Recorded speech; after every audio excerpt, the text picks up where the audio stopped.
السلام عليكم ورحمة الله. الحمد لله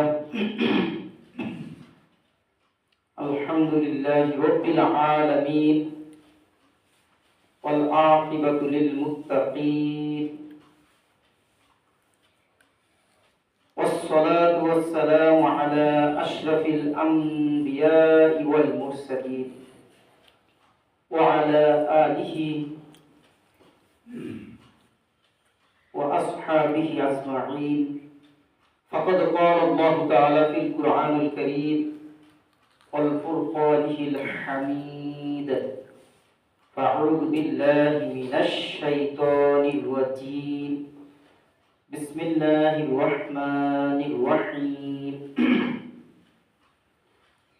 وما جعلنا الرؤيا التي أريناك إلا فتنة للناس والشجرة الملعونة في القرآن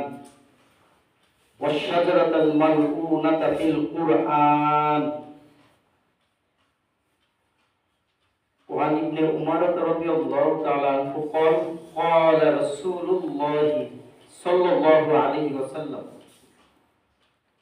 من تشبه بقوم فهو منهم أو كما قال عليه الصلاة والسلام. আল্লাহ তাআলা শুকর আদায় করি যে আল্লাহ তাআলা আপনাকে আমাকে সুস্থ রেখেছেন।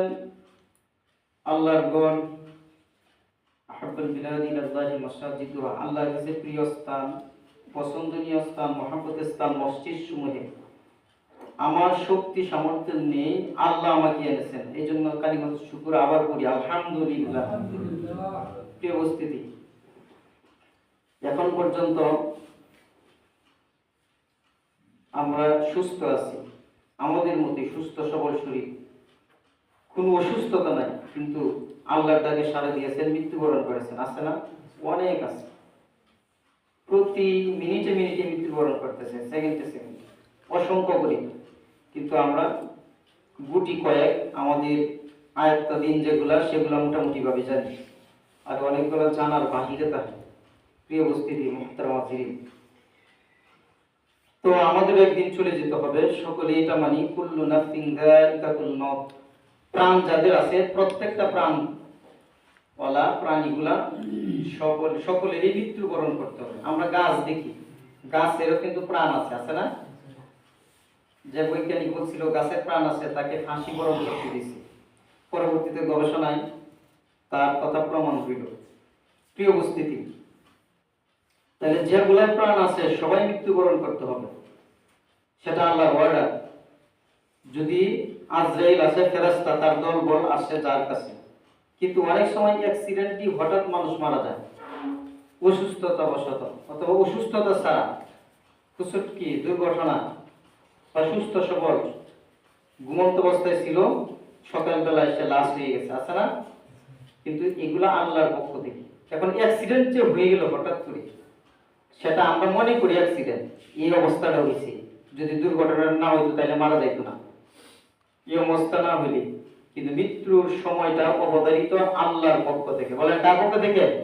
আমানতু বিল্লাহি ওয়া মালাইকাতিহি ওয়া কুতুবিহি ওয়া রুসুলিহি ওয়াল ইয়াউমিল আখির ওয়াল কদরি খাইরিহি ওয়া শাররিহি মিনাল্লাহি তাআলা ওয়াল বাসি বা'দাল মাউত। ইমাম মুফাসসালের মধ্যে আছে তকদিরে ভাগ্যের ভালো মন্দ, শুধু ভালোর দিক না, মন্দটার দিকেও আমি ঈমান আনলাম। বলেন কি আনলাম? ঈমান আনলাম মানে বিশ্বাস করলাম।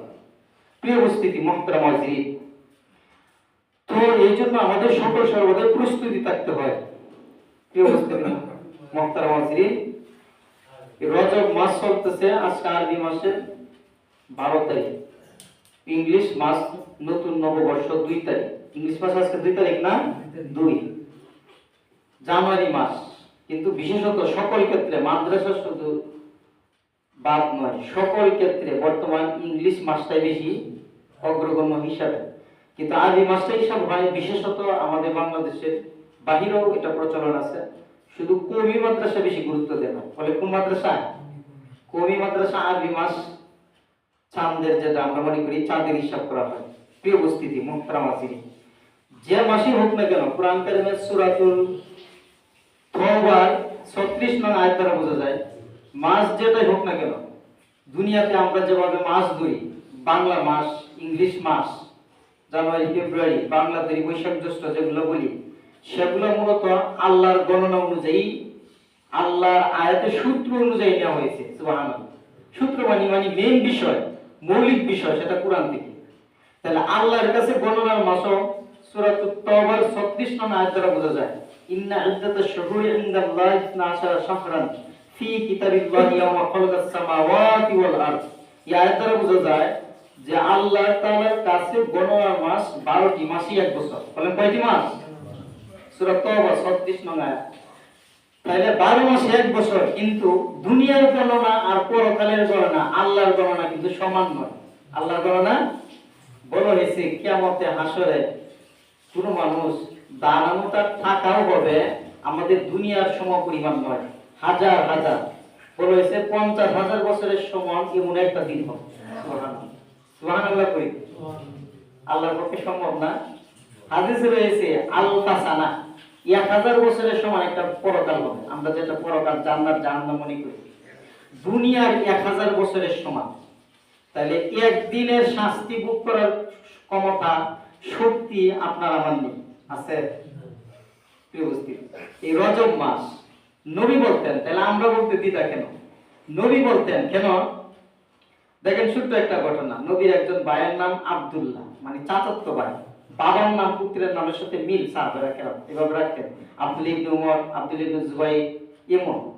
তে আব্দুল ইবনে আব্বাস, নবীর চাচার নাম আব্বাস রাদিয়াল্লাহু তাআলা, কিন্তু তার ভাইয়ের নাম হয় চাচাতো ভাই আব্দুল্লাহ। বলে নাম কি? বলছে আব্দুল্লাহ। নবীর অবস্থা বুঝে উনি পাত্র নিয়ে আসলেন, পানির পাত্র, হাজত পুরা করার জন্য, পরিচ্ছন্ন হওয়ার জন্য। নবীর অবস্থাটা বুঝার পরে উনি নিয়ে আসলেন। নবী বললেন, আজকে আমি এত খুশি হয়েছি হে আব্দুল্লাহ তোমার প্রতি, আল্লাহ যেন তোমাকে কোরআনের জ্ঞান দান করে। সুবহানাল্লাহ। বাস্তবিক ওই যারা বই পুস্তক পড়েন সবাই জানে এটা। কোরআনের ব্যাখ্যা যিনি করেছেন এর মধ্যে 1 নম্বর স্থান হলো আব্দুল ইবনে আব্বাস। সাহাবীর নামটা মনে করেন, বলেন আব্দুল্লাহ ইবনে আব্বাস। উনি এমন বর্ণনা করেছেন যে বর্ণনা সম্পর্কে আল্লাহ রাসূল সাল্লাল্লাহু আলাইহি ওয়াসাল্লাম রায় রয়েছে, সন্তুষ্টি রয়েছে, কারণ মন গড়া নয়। বলেছে আমরা যে মনে করি নবীর কথা, এই যে সূরাতুন নাজমেই রয়েছে, অনেকদিন বলেছি, আজকে পুনরাবৃত্তি করতেছি। আল্লাহ তাআলা নবীকে উদ্দেশ্য করে বলেন, নবীর কথাও নিজের মন করা নয়, আল্লাহর পক্ষ থেকে। বলেন তার পক্ষ থেকে। ওমা ইয়ানতিকু আনিল হাওয়া ইন হুয়া ইল্লা ওয়াহয়ু ইউহা। অর্থাৎ যতক্ষণ পর্যন্ত ওহী নাযিল না হইছে, আল্লাহর বার্তাবাহক ফেরেশতা জিবরিল আমিন না হইছে, এর পূর্বে নবী কথা বলতেন না। সুবহানাল্লাহ। প্রিয় উপস্থিতি মুহতারাম হাজির, তাইলে নবীর কথা মান্য করলেই মূলত আমরা মনে কি নবীকে মানি, কিন্তু না, নবীর কথা মান্য করলে আল্লাহকে, আল্লাহর হুকুম পালন করা। সুবহানাল্লাহ। কারণ নবীর উপর আল্লাহর নির্দেশ। বলেন কার নির্দেশ? কোরআন কারিমে সূরাতুল হাশরে আল্লাহ বলেন, অনেক জায়গায় রয়েছে, এই জায়গায় আল্লাহ অর্ডার দিতেছেন, ওয়ামা আতাকুমুর রাসূলু ফাখুযু, 59 নম্বর সূরা 7 নম্বর আয়াত, যে নবী রাসূল যা আদেশ করেন, ফাখুযু ইলতিসাম, দৃঢ়ভাবে সেগুলো ধারণ করো, আঁকড়িয়ে ধরো। বলি না সুবহানাল্লাহ। নবীর প্রতি এত নির্দেশ আল্লাহর কেন? এই জন্য যে আপনি নবীর জীবনী পড়ি না, কিছু পড়ি, কিন্তু না, আপনার গুরুত্বতে যদি নবীর একটা জীবনী শেষ করি যে কোনো ভালো লেখকের, তাহলে বুঝবেন নবী কেমন ছিল, নবীর প্রতি মহব্বত বেড়ে যাবে, পারবে না? হিন্দু অনেক লেখক আছে, লাইব্রেরিতে পাওয়া যায়, আমরা দেখছি নবীর বিষয়ে লিখছি। গুগল বর্তমান সার্চ, মানে মোবাইলে আপনি সার্চ যদি দেন, লেখেন যদি গুগলে যে পৃথিবীর সর্বশ্রেষ্ঠ মহামানবকে, মহামানুষকে, উত্তম মানুষকে, নবীর নামে আসে, বলেন কার নাম আছে? গুগল আবিষ্কারক মুসলমান নয়, একজন খ্রিস্টিয়ান ব্যক্তি। তাইলে আমাদের নবী শুধু শেষ নবী, ওইটাই শেষ নয়, আমাদের নবী হলো সর্বশ্রেষ্ঠ নবী, দু জাহানের বাদশা নবী, সাইয়্যিদুল মুরসালিন নবী। সকলে বলি না সুবহানাল্লাহ। ওয়া মা আরসালনাকা ইল্লা রাহমাতাল লিল আলামিন। আলামিন শব্দটা আমরা অনেকজনই জানি পৃথিবী, দুনিয়া না। আলামিন আলম, অনেক আলম মানে অনেক পৃথিবী, যত পৃথিবী রয়েছে, যত জগৎ রয়েছে, উপরের জগৎ, নিচের জগৎ, হাজার হাজার জগৎ, সমস্ত জগতের রব আল্লাহ। আর নবীও হলেন শুধু দুনিয়াবাসীর জন্য নয়, সমস্ত বাসীদের জন্য। সুবহানাল্লাহ। গুইসাপ হাদিসের ঘটনা রয়েছে কিতাবে, যে গুইসাপ বলতেছে আমাকে ছেড়ে দাও। একজন গুইসাপ বুঝছেন, আমরা গ্রাম্য ভাষায় তাকে বলি গুইল, এই যে লেঙ্গুর তাকে শক্ত ধরার পরে বলতেছে, লোকটা যখন ধরছে তখন তো কথা বলে না, স্বাভাবিক পশুর ভাষা তো বোঝা যায় না, কিন্তু আল্লাহ রাসূল সাল্লাল্লাহু আলাইহি সাল্লামের প্রতি তার অগাধ একটি আন্তরিকতা ছিল এই প্রাণীর। তখন তার লোক যখন নবী আল্লাহ রাসূল সাল্লাল্লাহু আলাইহি সাল্লাম এক রাস্তা দিয়ে অতিক্রম করবেন, সে জানতে পারলো এই সাপ মানে গুইসাপ, গুই তার আবদ্ধকৃত বেষ্টনকৃত একটা সালা, আমরা যেটা মনে করি আবদ্ধকৃত কোনো পাপ, এই বস্তুর মধ্যে সে আবদ্ধ করলো। তখন আল্লাহ তাআলার কাছে এই গুইসাপ আবেদন করতেছে, ইয়া আল্লাহ, আমার জবানটা খুলে দেন, আমি যেন মানবিক রূপে, মানুষের রূপে কথা বলতে পারি। সুবহানাল্লাহ। এই গুইসাপটা মানুষ রূপে কথা বলছিল, আল্লাহর অর্ডারে, আল্লাহ নির্দেশ দিয়েছেন তুমি কথা বলো, তুমি স্বাভাবিকভাবে কথা তোমার বুঝতে পারবে। যিনি তোমাকে আবদ্ধ করলো, তখন ওই লোকটাকে ডাক দিলেন, বলতেছে প্রথমে আপনি ভয় পাবেন না, আপনি আমাকে যে আবদ্ধ করছেন আমি সেটাই গুইসাপে, আমার জীবনে বড় আক্ষেপ ছিল, আশা ছিল, দু জাহানের বাদশা নবী যিনি, সাইয়্যিদুল মুরসালিন নবী যিনি, সকল নবীদের সেরা নবী যিনি, উনার চেহারাটা যেন একবার দর্শন লাভ করতে পারি। সুবহানাল্লাহ। আর আমি ঘোষণা দিতেছি, আমি শুধু দেখার পরে, তুমি যা আমাকে করতে চাও আমি সাদরে গ্রহণ করে নিব, আমি তোমার কাছে আত্মসমর্পণই করলাম, আমি দৌড় দিব না, চলে যাব না। তাই নাকি? আশ্চর্য হয়ে গেছে লোকটা। বলেন আল্লাহর পক্ষে সম্ভব না? কোরআনে অনেক জায়গায় কুন ফায়াকুন, আল্লাহ শুধু বলেন হও, তখন এটা হয়ে যায়। প্রিয় উপস্থিতি মুহতারাম আজিজ, বাস্তবিক যখন নবী তার এই মানুষটার কাছে, শিকারীর কাছে আসলো, তখন গুইসাপ যখন এমন শব্দ উচ্চারণ করতেছিল, কেসির মিছিল করতেছিল, তখন নবী বলতেছিলেন তাকে স্বাধীন করে দাও। আমি নবী, কিন্তু এই প্রাণী জগতেরও নবী আমি। সুবহানাল্লাহ। আমি এই প্রাণীর কথা বুঝতে পারি। সুবহানাল্লাহ। তাইলে আমাদের দুনিয়া মানুষের জন্যই শুধু নবী নয়, আকাশ এবং জমিনের যত কীট পতঙ্গ রয়েছে সকল প্রাণী নবী, আমাদের নবী রাসূল কারীম সাল্লাল্লাহু আলাইহি ওয়াসাল্লাম। প্রিয় উপস্থিতি মুহতারাম আজিজ, তখন নবীকে সালাম দিলেন, কথা বললেন। তখন এই লোকটা বেদুইন ছিল, সে মুসলমান হলো। কেন? নবীর শ্রেষ্ঠত্ব প্রমাণ হলো। প্রিয় উপস্থিতি মুহতারাম আজিজ, নবীর বিষয়ে আশ্চর্যজনক মুজিজা অনেক রয়েছে। একদিন এক লোক বলতেছে যে হে আল্লাহর নবী, আপনি যদি নবী হয়ে থাকেন তাহলে এই শিশু দুলনার বয়সের বাচ্চাটার সাথে কথা বলেন তো দেখি, কয়েকদিন মাত্র বয়স, তখন এই বাচ্চা কি কথা বলা সম্ভব? নবী বলেন এই বাচ্চা কথা বলতে পারবে না, সম্ভব নয়। তবে আমি তো নবী, আমি কি, আমি তো জানি, তোমরা তো জানো না, আল্লাহ আমাকে জানান এই বাচ্চাও কথা বলবে। তাই নাকি? আজব নাকি? এই বাচ্চা কথা বলবে কিভাবে? তখন নবীকে জিবরিল আমিনের মধ্যে জানায় দেওয়া হলো। তখন এই বাচ্চাটাকে সংকেত দেওয়া হলো, এই বেবি তুই বল আমি কে? তখন এই বেবি বলতেছে আনা আশহাদু। সুবহানাল্লাহ। আমি বলতেছি, আমি বেবি বলতেছি, বাচ্চা বলতেছি যে আমি বলতেছি আল্লাহ, আমি সাক্ষ্য দিতেছি আল্লাহ ছাড়া কোনো মাবুদ নেই। সুবহানাল্লাহ। আমরা যে কালিমা শাহাদাতটা বলি আশহাদু আল্লাহ, এই বাচ্চা বলতেছিল আনা শব্দটা তো আরবি, আরবিতে আনা মানে আমি, আনা আশহাদু, আমি সাক্ষ্য দিতেছি, আশহাদু আল্লাহ ইলাহা ইল্লাল্লাহ, আল্লাহ ছাড়া কোনো মাবুদ নেই। সুবহানাল্লাহ। ওয়া আন্না মুহাম্মাদান আবদুহু ওয়া রাসূলুহু। আরে মুহাম্মদ সাল্লাল্লাহু আলাইহি সাল্লাম যিনি, উনি হলেন, আঙ্গুল দেখিয়ে বলতেছে উনি হলেন আল্লাহর বান্দা ও রাসূল। সুবহানাল্লাহ। তখন সে মুসলমান হয়ে গেল। অনেক ঘটনা রয়েছে। আল্লাহ রাসূল সাল্লাল্লাহু আলাইহি সাল্লামের চেহারা মুবারক দেখার পরে, অবস্থান দেখার পরেই অনেকজন মুসলমান হয়েছে। কি সম্ভব? এটা সহিহ বুখারীতে রয়েছে হাদিসটা। মসজিদে আসার পরে সে জনসম্মুখে সকলের সামনে সে ইস্তেনজা করতেছিল, এক নাম্বার যেটা প্রস্তাব করতেছিল। তখন সাহাবায়ে কেরাম কয়েকজন ছিল, যারা উমর রাদিয়াল্লাহু সেখানে উপস্থিত ছিল, আর কয়েকজন বলতেছিল, এই তারা বিরক্ত হইতেছিল ঠিকই, কিন্তু নবীর সামনে বড় ধরনের একটা কথা বললে ভয় পাইতো তারা। বলেন তো কি কেন? কারণ নবী যতক্ষণ পর্যন্ত নির্দেশ না দিছে ততক্ষণ পর্যন্ত লড়াও যাবে না, এখান থেকে চলাও যাওয়া যাবে না, কোনো কথা বলা যাওয়া যাবে না। কারণ কি? এটা নির্দেশ কোরআনে অনেক আয়াত দ্বারা প্রমাণিত। তাহলে নবী এখানে উপস্থিত, কেউ কথা বলতেছে না, কিন্তু বারে বারে দাঁড়ানোর অপেক্ষা করতেছেন। তার সহ্য হইতেছিল না, উনি ছিলেন উমর রাদিয়াল্লাহু তাআলা। আর বলতেছে তুই আজকে বেঁচে গেছিস, হ্যাঁ তোর হায়াত আছে। নবী যদি আজকে উপস্থিত না থাকতো, আমি উমর একাই যথেষ্ট ছিল।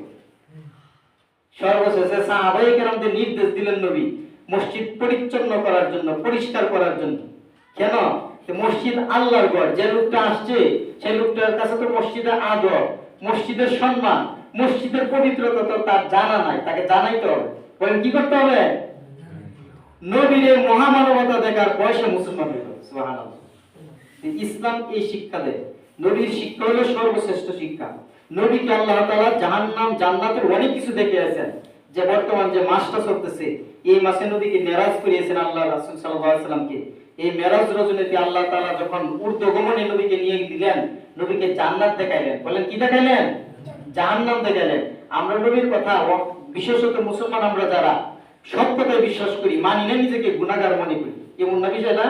প্রিয় উপস্থিতি, কোরআন কারীমের সূরাতুল বনী ইসরাঈলের ৬০ নং আয়াতের ব্যাখ্যা অনেক আপনাদের সামনে উপস্থাপন করেছি। আল্লাহ তাআলা নবীকে উদ্দেশ্য করে বলেন, ওমা জাআলনার রুয়াল্লাতী আলাইনাকা ইল্লা ফিতনাতাল লিন-নাসি ওয়াশ-শাজারাতাল মালউনাতা ফিল কুরআন। আমি আপনাকে দেখিয়েছি দৃশ্য, কি দৃশ্য? যা আলাইনাকা আপনাকে দেখিয়েছি ইল্লা ফিতনাতাল লিন-নাস, মানুষের পরীক্ষার জন্য, মানুষের পরীক্ষায় উত্তীর্ণ না হওয়ার কারণে, পরীক্ষাতে ব্যর্থ হওয়ার কারণে, অকৃতকার্য ফেল করার কারণে দুনিয়াতে আমি তাদেরকে কি আযাব দিব, কি শাস্তি দিব, তেমন একটা আপনি বৃক্ষ দেখেন, গাছ দেখেন। আমরা সাধারণত অনেকজনই মনে করি জাহান্নামীদেরকে আল্লাহ তাআলা শাস্তি দিবেন, এর মধ্যে একটা ফল খাওয়াবেন। জানি না অনেকজনে ফলের নাম কি? জাক্কুম। জাক্কুম ফল। আল্লাহ কোরআনে বলেন ইল্লা ফিতনাতাল লিন-নাস ওয়াশ-শাজারাতাল মালউনা ফিল কুরআন, যে এটা অভিশপ্ত গাছ, এই গাছটার কথা ফিল কুরআন, কুরআনের মধ্যে রয়েছে। সূরাতুদ দুখান নামে কুরআনে একটা সূরা রয়েছে। এই সূরার আল্লাহ তাআলা এক জায়গায় বলেন ইন্না শাজারাতাজ জাক্কুম তুআমুল আসিম কাল মুহলি ইয়াগলি ফিল বুতুন কাগালিল হামিম খুযু ফাআতিলু ইলা সাওয়াইল জাহিম। নাউযুবিল্লাহ। দেখেন কত বড় ভয়ঙ্কর কথা। আল্লাহ বলতেছেন যে এই জাক্কুম বৃক্ষটা, এই জাক্কুম বৃক্ষের ফল, আমরা দুনিয়াতে বিভিন্ন গাছের ফল, আম গাছকে আম গাছের মধ্যে যে ফল হয় আম ফল বলি, ঠিক না? কাঁঠাল গাছের যে ফল হয় কাঁঠাল গাছ বলি, সুপারি গাছের যে ফল হয় সুপারি, হ্যাঁ সুপারি বলি। আল্লাহ তাআলা এই উদাহরণ দিয়ে বলতেছেন ইন্না শাজারাতাজ জাক্কুম, নিশ্চয় এই জাক্কুম গাছ, জাক্কুম বৃক্ষের ফলটা হবে তাআমুল আসিম, পাপীদের খাদ্য। নাউযুবিল্লাহ। নিজের ব্যাপারে চিন্তা করি, আমি পাপী, আমি যদি পাপ থেকে মুক্ত না হইতে পারি, তওবা না করতে পারি, আমি পাপ থেকে যদি সরে না যাইতে পারি, তাহলে এই জাক্কুম বৃক্ষের ফল আল্লাহ আমাকে আল্লাহ আমাকে দিবেন খাওয়ার জন্য। আর এই ফলটা খাবো না বিষয়টা বল না, জোর আপনার ইচ্ছা হোক বা না হোক, কিন্তু এটাকে পান, এই ফলটা খাওয়ানোই হবে ফেরেশতার মাধ্যমে। বলেন কিসের মাধ্যমে? আল্লাহ আয়াতে বলেন তুআমুল আসিম কাল মুহলি ইয়াগলি ফিল বুতুন, এই ফলটা খাওয়ার পরে কি হবে অবস্থাটা? তামা যেভাবে গরম হয়ে যায়, পানিতে আপনার ফুটন্ত পানি, যেভাবে আমরা অনেক সময় যে বাদ বা কোনো ফাঁক করার জন্য পানির মধ্যে ফাঁকুরের মতো বগলান ওঠে না, অর্থাৎ বলেছে কাগালিল হামিম, আল্লাহ বলেন কেমন ফুটন্ত গরম, তামার নেই গরম হবে, ফুটন্ত এই পানির নেই এমন উত্তপ্ত হবে, সেই পানির মতো তার পেট, এই পানি এই ফল পান করার দ্বারাই কাঁটাযুক্ত ফল হয়ে যাবে ভিতরে, সেটা পেট ফুটতে থাকবে। নাউজুবিল্লাহ। কাগালিল হামিম খুযু ফাআতিলু ইলা সাওয়াইল জাহিম, আল্লাহর কথা। আল্লাহ বলেন এর ধরো, ফেরেশতারা বলবেন এর ধরো সাওয়াইল জাহিম, সাওয়াইল জাহিম জাহান্নামের মধ্যস্থলে তাকে টেনে নিয়ে যাও। নাউজুবিল্লাহ। সূরাতুদ দুখানের আয়াত। প্রিয় উপস্থিতি মুহতারাম হাজিরিন, আমরা অনেক কথাই শুনি, ভালো লাগে, কিন্তু একটু চিন্তা করে দেখেন, আমাদের কিশোরগঞ্জের একজন হুজুর ছিলেন আল্লামা আনোয়ার শাহ রাহিমাহুল্লাহ, আল্লাহ তাকে জান্নাতে উচ্চ মাকাম দান করি, সকলে মিলে আমিন। অনেকজন এটা মনে করে, আর আমি দেখছি যখন অনেক সময় তেলাওয়াত করতেন নামাজে, বুঝা যাচ্ছে উনি কান্না করতেছে। সুবহানাল্লাহ। আসলে মূলত এমন জাহান্নামের আয়াত যখন আলোচনা করা হয়, উনি যখন পড়তেন মনে হইতেছে কষ্ট হইতেছে। আসলে তো বিষয়টা এমন না? উসমান রাদিয়াল্লাহু তাআলা কবরের পাশে আসলে কান্না করতেন অটোমেটিক, কারণ কবরের আযাব অত্যন্ত ভয়াবহ। দেখেন আমাদের ব্রেন, আমাদের মস্তিষ্ক, আমাদের চিন্তা ধারণা অনেক সময় এমন হয়, কবরটা কুদার পর এমন সময় অনেক সময় মানুষের কঙ্কাল, মানুষের হাড়টার অনেক কিছু পাওয়া যায় না? তাহলে আমাদের মস্তিষ্ক ব্রেনে এমনও চিন্তা হয়, তাইলে শাস্তি কোথায় হইল?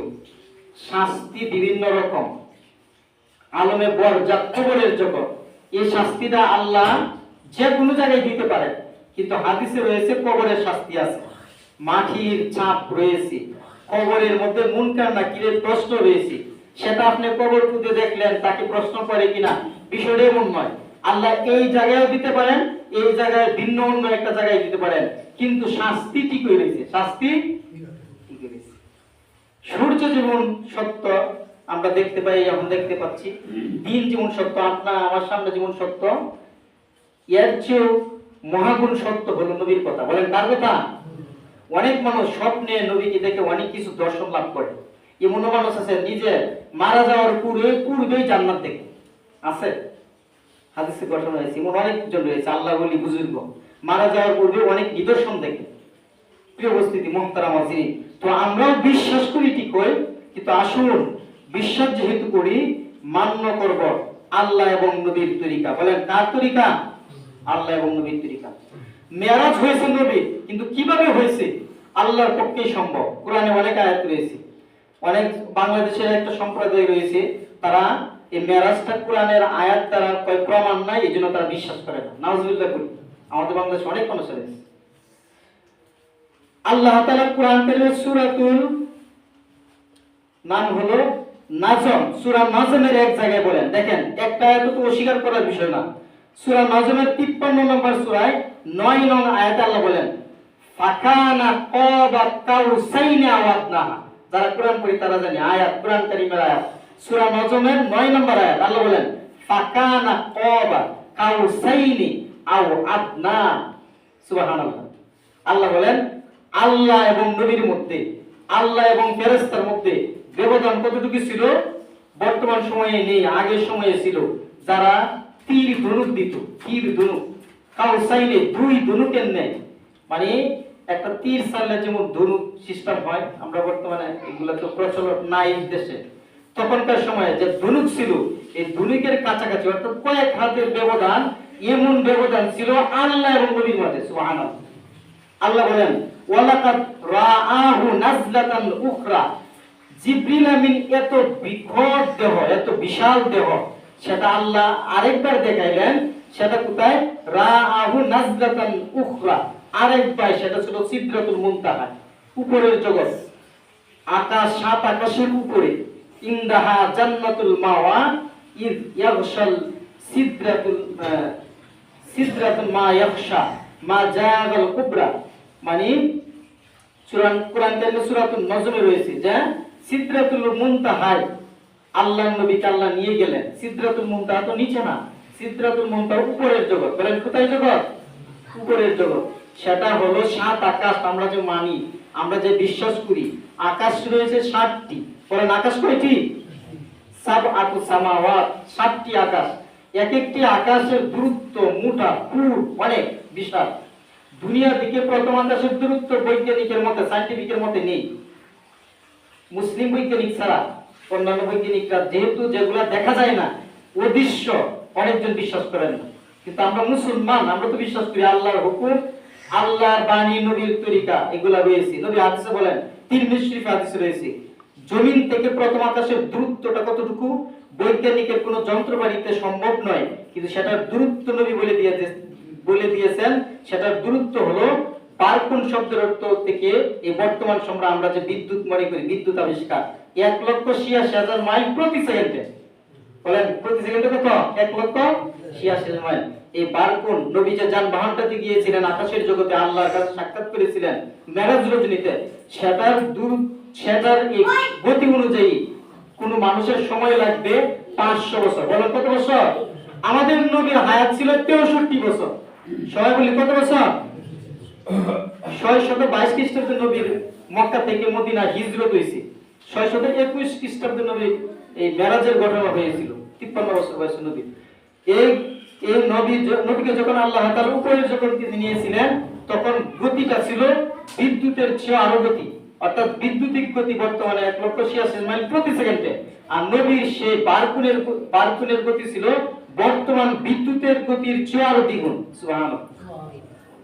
মাধ্যাকর্ষণ শক্তি আকাশে রয়েছে, সেটাকে ভেদ করার জন্য প্রতি সেকেন্ডে 25,000 মাইল বেগে যাইতে হয় কোনো যানবাহন, সেটা ভেদ করা সম্ভব। এখন যানবাহন আবিষ্কার হয়ে গেছে, কিন্তু একজন মানুষ 100 বছর 200 বছর 150 বছর পাওয়া যায়, 200 বছর পাওয়া যায় না, 300 বছর 400 বছর বাঁচবে না।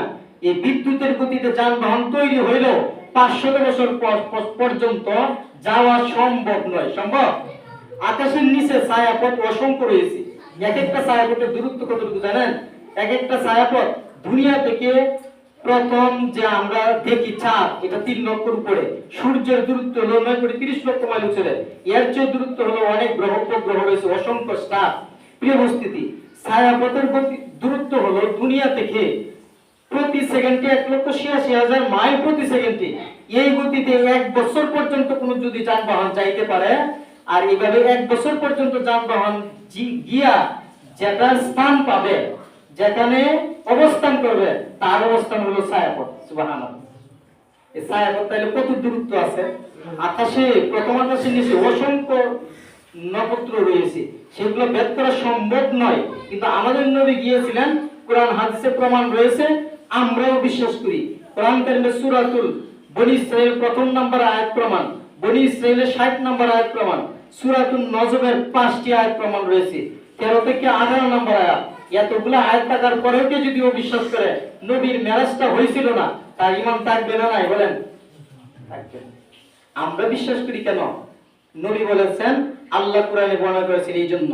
আর আমরা একটা হাদিসও বিশ্বাস করি, as-salatu mi'rajul মুমিনিন, মুমিন যারা, সকল মুমিনদের মেরাজ হলো নামাজ। বলেন কি? নামাজ।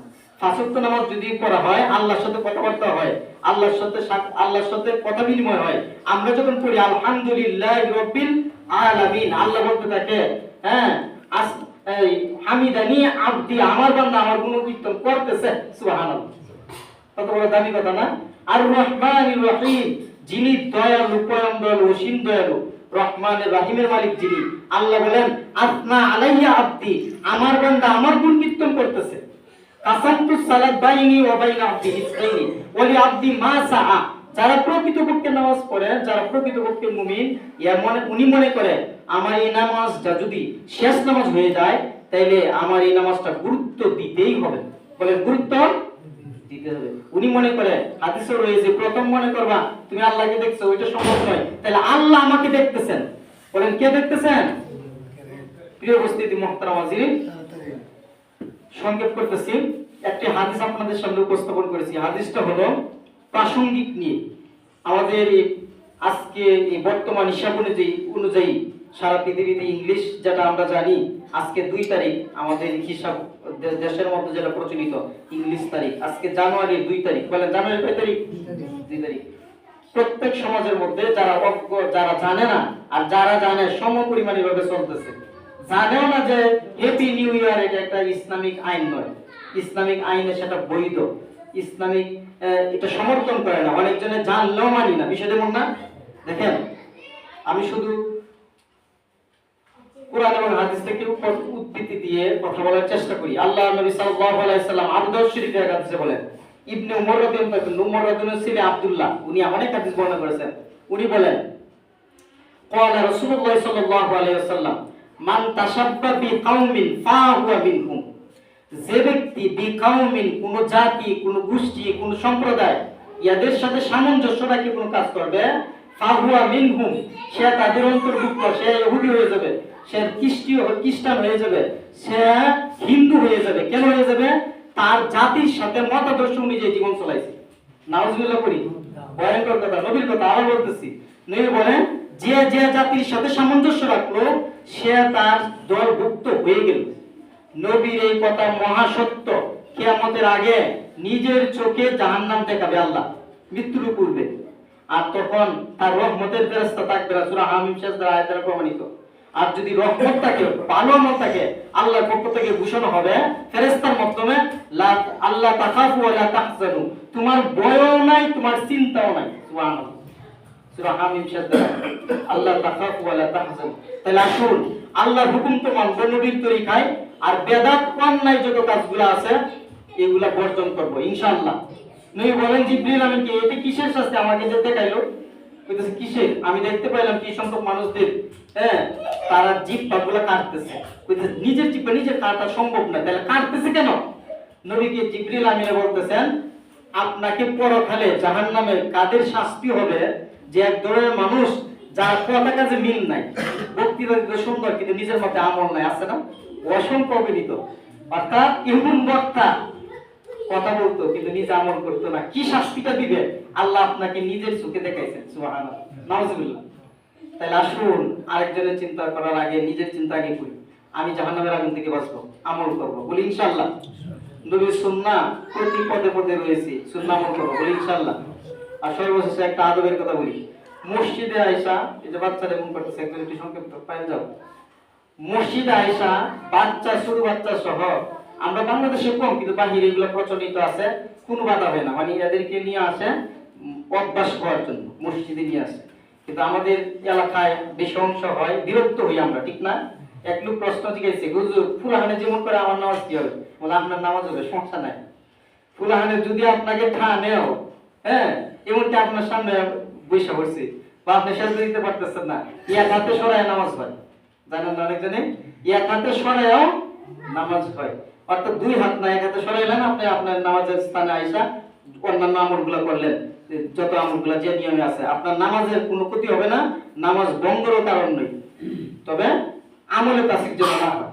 তাহলে ছোট বাচ্চাদের মসজিদে আসলে তাদের অভ্যস্ত করতে হবে, ছোট বাচ্চা সহ বড়রা সহ সকলকেই মসজিদের প্রতি, আল্লাহর ঘরের প্রতি আদব দেখাইতে হবে। বলেন কি দেখাইতে হবে? আপনি নিজে আদব দেখাই, মসজিদে পরিচ্ছন্ন হয়ে হয় না, অপরিষ্কার দেখা যায়, নিজে পরিষ্কার করে, এটা একটা আমলের কাজ। বলেন কিসের কাজ? এই বাচ্চাগুলো এমন করতেছে, তাকে শিখায় সুন্দর করে বসতে হয়, লড়া যায় না, দৌড়াদৌড়ি করা যায় না, হইহুল্লা করা যায় না, উঁচু বাক্য কথা বলা যায় না, আল্লাহর ঘর শেখা। বলি কি তারপর এই সমাজে এগুলা শিখায়, নিজে আমল করবো, বাচ্চাদেরকে আমলিয়াত সুন্নাহ জিন্দেগি আমলিয়াত গঠন করার জন্য, তৈরি হওয়ার জন্য সর্বদাই সচেষ্ট থাকবো, বলি ইনশাআল্লাহ। বসেন বসেন। আর একটা আমলের কথা বলি, শুনেন। মসজিদে আসার পর একদিন আমরা সুন্নাত নামাজ করি না? আচ্ছা, আপনি সুন্নাত নামাজ পড়তেছেন, আপনার কানে এই যে মাইকের সাউন্ড যাইতেছে না? তাহলে আপনার নামাজটা গুরুত্ব আছে। এই জন্য সুন্নতের জন্য সময় দেওয়া হয়। বলেন কি দেওয়া হয়? সময় দিলে। আবার মসজিদে আসার পরে 2 রাকাত নামাজ না পড়ে বসা, না বসার কথা বলা হয়েছে, অর্থাৎ আপনি আগে 2 রাকাত পড়েন। কেন? এটা কি বলে? দুখুলুল মসজিদ। মসজিদে আমি প্রবেশ করলাম, একটা পবিত্র স্থান, সেখানে প্রথমে 4 রাকাতও পড়তে পারে, অর্থাৎ প্রথম অতিরিক্ত নামাজ পড়া যায় 3 সময় ছাড়া। সূর্য ওঠার সময়, সূর্য মধ্যপ্রকাশের সময়, আরেকটা কি সূর্য অস্ত যাওয়ার সময়। তাইলে মসজিদে আসার পর আপনি চুপচাপ থাকা, এটা ইবাদত। মান সামাতান না, হাদিসে রয়েছে, চুপ থাকলে আপনি নাজাত পেয়ে গেলেন, মুক্তি পেয়ে গেলেন। সুবহানাল্লাহ। বলেন কোথায়? বলেন কোথায়? মসজিদে। এজন্য মসজিদে সাউন্ড চলাকালীন, কথা চলাকালীন, বয়ান চলাকালীন নামাজ না পড়ি, বলি ইনশাআল্লাহ। সকলে জানার জন্য বললাম, আমরা যারা সুন্নাত করি না, সুন্নাত নামাজ আদায় করি।